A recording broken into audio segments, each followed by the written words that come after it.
এই গ্রামের বয়স 200 বছরেরও বেশি। গ্রামের মাঝখানে দাঁড়িয়ে আছে একটি পুরনো কুয়ো। একসময় গ্রামের সবাই এই কুয়োর পানি ব্যবহার করত, কিন্তু আজ বহু বছর ধরে কুয়োটি পরিত্যক্ত। চারপাশে আগাছা, ভাঙা ইট আর শুকনো পাতা। আশ্চর্যের বিষয়, গ্রামের মানুষ কুয়োটিকে রাতে নয় দুপুরে এড়িয়ে চলে, কারণ ঠিক দুপুর 12টায় সেখানে এমন কিছু দেখা যায় যা কেউ সহজে বিশ্বাস করতে পারে না। আজ রোদটা কি ভয়ানক! মনে হচ্ছে পুরো গ্রামটা ফাঁকা হয়ে গেছে। দুপুরে সবাই ঘরে থাকে, এই সময় কেউ বাইরে বের হয় না। কিন্তু এত নির্জন লাগছে কেন? ওই কুয়োর জন্য। আবার সেই কুয়োর গল্প।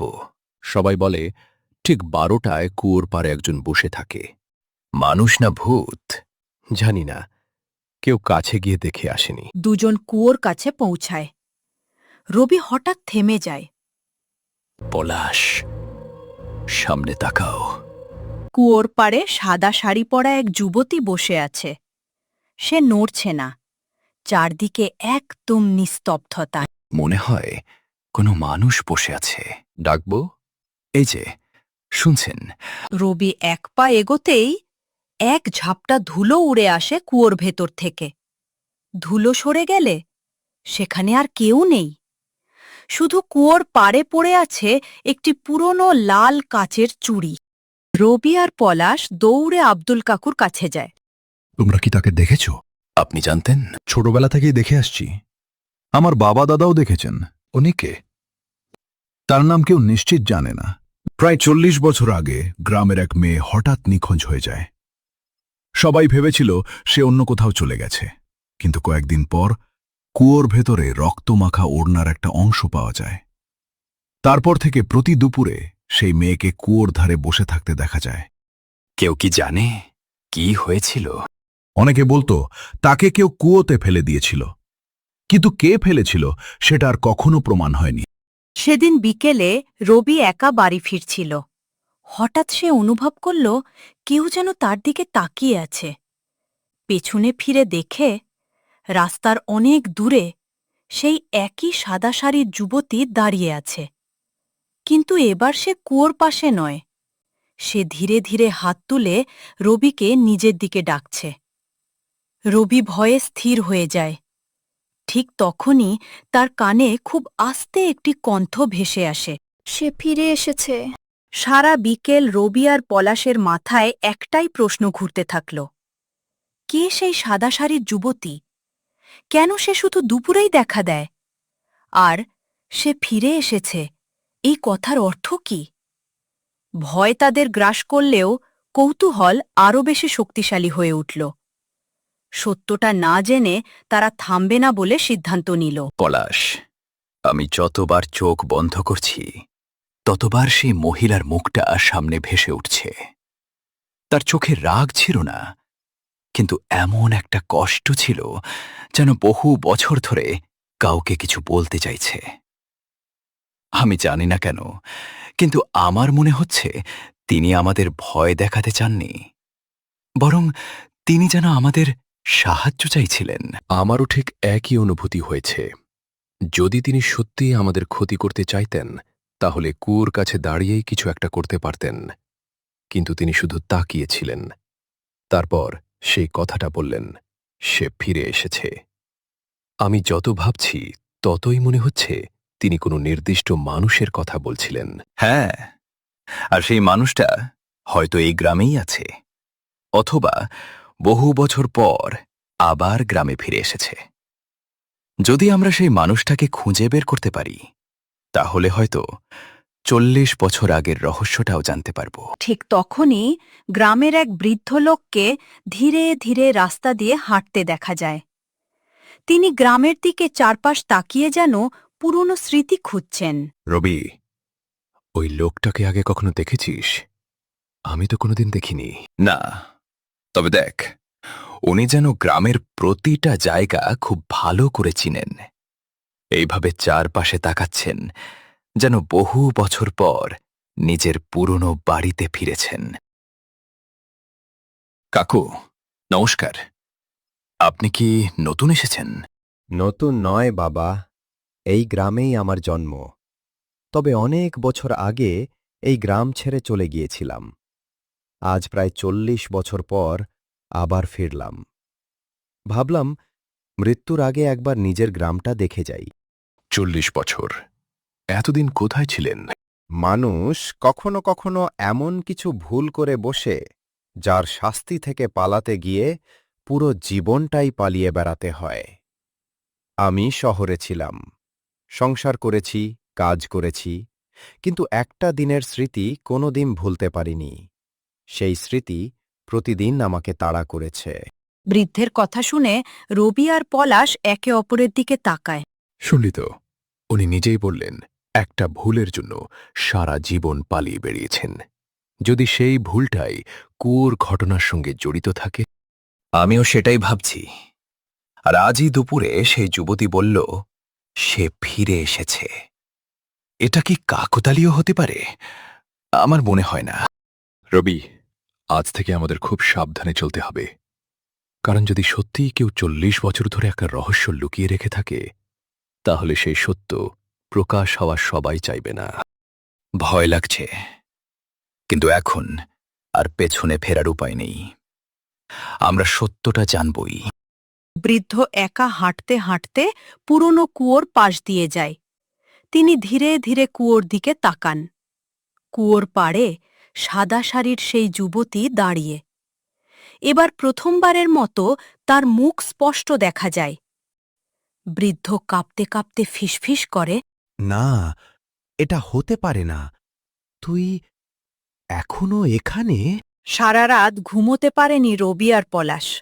তাদের মাথায় ঘুরতে থাকে একটাই প্রশ্ন, সেই বৃদ্ধ মানুষটি কি সত্যি ৪০ বছর আগের ঘটনার সঙ্গে জড়িত, নাকি সবই কাকতালীয়? আমরা যদি শুধু আন্দাজ করতে থাকি, তাহলে কোনোদিন সত্যটা জানতে পারব না। আজই আমরা ওনার বাড়িতে যাব। উনি যদি ভালোভাবে কথা বলেন তাহলে ভালো, আর যদি লুকোতে চান তাহলেও আমরা বুঝে যাব যে তিনি কিছু না কিছু গোপন করছেন। তোমাদের দুজনকে দেখেই বুঝেছিলাম তোমরা আবার আসবে। তোমাদের চোখে আমি সেই একই কৌতূহল দেখেছি, যেটা বহু বছর আগে আমার চোখেও ছিল। কিন্তু একটা কথা মনে রেখো বাবা, সব সত্য জানলেই মানুষ শান্তি পায় না। কিছু সত্য মানুষের জীবনটাকেই বদলে দেয়। কখনো কখনো এমন সত্য সামনে আসে, যেটা জানার পর মানুষ নিজের প্রতিচ্ছবিকেও বিশ্বাস করতে পারে না। কাকু, আমরা আপনাকে অসম্মান করতে আসিনি। আমরা শুধু জানতে চাই, কাল কুয়োর পাশে আপনি কাকে দেখেছিলেন? আপনি কেন এত ভয় পেয়ে গেলেন? আপনার মুখে সেই আতঙ্ক অভিনয় ছিল না। আপনি যেন এমন কাউকে দেখেছিলেন যাকে আপনি খুব ভালো করেই চিনতেন। যদি সত্যিই কোনো অন্যায় হয়ে থাকে, তাহলে অন্তত সত্যটা জানা উচিত। এত বছর ধরে পুরো গ্রাম ভয়ের মধ্যে বেঁচে আছে। আমাদের বয়স কম, এটা ঠিক, কিন্তু আমরা কাউকে বিচার করতে আসিনি। আমরা শুধু বুঝতে চাই, কেন প্রতিদিন দুপুরে সেই সাদা শাড়ির মেয়েটা কুয়োর পাড়ে বসে থাকে। কেন সে কারো ক্ষতি করে না? কেন সে শুধু অপেক্ষা করে? আর সবচেয়ে বড় কথা, সে কাকে খুঁজছে? যদি আপনি কিছু জানেন, দয়া করে আমাদের বলুন। হয়তো এই রহস্যের শেষ এখানেই লুকিয়ে আছে। এই চুড়িটা আমি আজও ফেলে দিতে পারিনি। যতবার ভেবেছি সব শেষ করে দেব, ততবার মনে হয়েছে এই চুড়িটার সঙ্গে শুধু কাঁচ নয়, একটা মানুষের অসমাপ্ত জীবনও আটকে আছে। আমি অনেকবার নিজেকে বোঝাতে চেয়েছি যে সময় সব ভুলিয়ে দেয়, কিন্তু সময় কিছুই ভুলিয়ে দেয়নি, বরং প্রতিটি বছর আমাকে সেই দিনের আরও কাছে নিয়ে গেছে। তোমরা জানতে চাইছ আমি কাকে দেখেছিলাম? আমি এমন একজনকে দেখেছি, যার মুখ আমি ৪০ বছর ধরে প্রতিদিন স্বপ্নে দেখেছি। দিনের আলোতে কাজ করেছি, মানুষের সঙ্গে হেসে কথা বলেছি, সংসার করেছি, কিন্তু রাত নামলেই সেই মুখটা আমার সামনে এসে দাঁড়াত। আমি যত দূরেই পালিয়েছি, সেই চোখ দুটো আমার পিছু ছাড়েনি। কাকু, এই চুড়িটা কি সেই মেয়েটার? আপনি কি তাকে চিনতেন? আর তিনি কি সত্যি সেই কুয়োর সঙ্গে জড়িত ছিলেন? হ্যাঁ, আমি ওকে চিনতাম, খুব ভালো করেই চিনতাম। কিন্তু তোমরা যেটা ভাবছ, ঘটনাটা ঠিক ততটা সহজ নয়। মানুষ শুধু যা দেখে, সত্য সবসময় তা নয়। সেই দিনের আসল ঘটনা আমি এত বছর কাউকে বলিনি, কারণ আমি জানতাম যেদিন মুখ খুলব সেদিন থেকে আমার জীবনের শেষ হিসাব শুরু হবে। বৃদ্ধের কণ্ঠ কাঁপছিল। এত বছর ধরে বুকের ভেতর লুকিয়ে রাখা সত্য আজ আর লুকিয়ে রাখা সম্ভব নয়। রবি আর পলাশ চুপচাপ তার কথা শুনতে লাগল। আজ থেকে ৪০ বছর আগে আমি আর সেই মেয়েটি ছোটবেলার বন্ধু ছিলাম।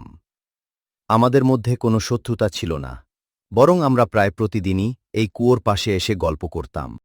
তাহলে গ্রামের মানুষ কেন বলে আপনিই তাকে কুয়োতে ফেলে দিয়েছিলেন? মানুষ যা দেখে সবসময় তাই সত্যি হয় না। সেই দিনও সবাই ঘটনার শেষটা দেখেছিল, শুরুরটা কেউ দেখেনি। সেদিন ঠিক কি হয়েছিল কাকু? দয়া করে কিছু লুকাবেন না।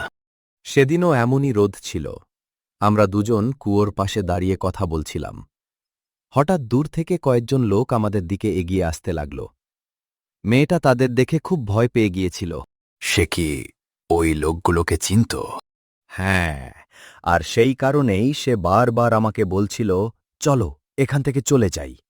কিন্তু তখন অনেক দেরি হয়ে গিয়েছিল। তারপর কি হলো? আমি কিছু বুঝে ওঠার আগেই একজন লোক এসে আমাকে জোরে ধাক্কা মেরে ফেলে দিল। আমি মাটিতে পড়ে মাথায় আঘাত পাই। কিছুক্ষণ কিছুই দেখতে পাইনি। তারপর? যখন উঠে দাঁড়ালাম, তখন দেখলাম মেয়েটা আর সেখানে নেই। শুধু কুয়োর ভেতর থেকে একটা চিৎকার শুনেছিলাম। কাকু, এত বছর আপনি কাউকে এসব কথা বলেননি কেন? যদি তখনই গ্রামের মানুষকে সব বলতেন, তাহলে হয়তো আসল অপরাধী ধরা পড়ত। বলেছিলাম বাবা, কিন্তু কেউ আমার কথা বিশ্বাস করেনি। সবাই শুধু শুনেছিল যে আমি শেষবার ওই মেয়েটার সঙ্গে কুয়োর পাশে ছিলাম। তারপর থেকেই সবাই আমাকে দোষী ভাবতে শুরু করে। তাহলে আপনি গ্রাম ছেড়ে চলে গিয়েছিলেন? হ্যাঁ, অপবাদ নিয়ে বেঁচে থাকা খুব কঠিন। তাই একদিন সব ছেড়ে চলে গিয়েছিলাম, কিন্তু মনে শান্তি পাইনি। দুপুর ঠিক 12টা। গ্রামের সবকিছু যেন হঠাৎ থেমে গেল। বাতাস নেই, পাখির ডাক নেই। শুধু পুরনো কুয়োর পাড়ে বসে আছে সেই সাদা শাড়ি পরা যুবতী। আজ তার অপেক্ষার শেষ দিন। কাকু, আজ আর ভয় পাবেন না। এত বছর ধরে যে সত্য আপনাকে তাড়া করে বেরিয়েছে, আজ তার মুখোমুখি হওয়ার সময় এসেছে। আমি সারা জীবন এই দিনের ভয় পেয়েছি। ভেবেছিলাম গ্রামে না ফিরলে হয়তো আর কখনো তাকে দেখতে হবে না। কিন্তু আজ বুঝলাম, কিছু স্মৃতি থেকে পালিয়ে থাকা যায়, সত্য থেকে নয়। চলুন আমরা সবাই একসঙ্গে কুয়োর কাছে যাই। আজ যাই ঘটুক, আমরা পিছিয়ে আসব না।